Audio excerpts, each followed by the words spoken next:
Abby, JFAC co-chairs announced an additional 1% cut to most state agencies for the current fiscal year and a 2% cut for fiscal year 2027. That's on top of the governor's existing 3% holdback in August, bringing total reductions to 4% and 5%. Medicaid, K-12 education, the Department of Correction, and Idaho State Police were all shielded from the new cuts. JFAC co-chair Senator Scott Grow tells me those budgets are already stretched thin, and cutting corrections or troopers would create public safety risk. Grow says Idaho's budget surplus has dropped from $430 million at the end of last session to roughly $30 million now, driven by fluctuating revenues and the cost of a tax conformity bill that benefits lower and middle income taxpayers. Today's additional cuts would give $15 million back to the general fund budget for this fiscal year 2026 and just under $30 million back in fiscal year 2027.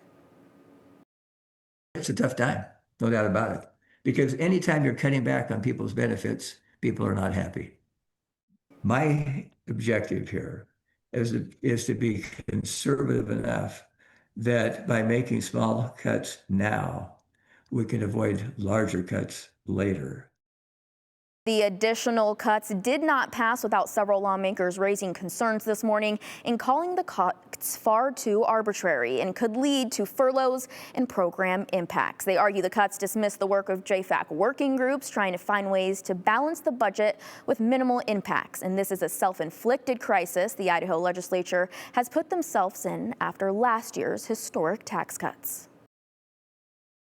Why would we do that? Why would we ignore the work that this committee has done?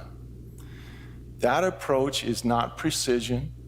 It is taking a chainsaw to their budget. We backed into a revenue number with the list of things we wanted instead of really looking and taking care of what is needed to provide services and the basics for our citizens. Now it is up to state agencies to decide where those cuts land and bring their recommendations back to JFAC in the coming weeks. Abby. All right, thank you, Aspen.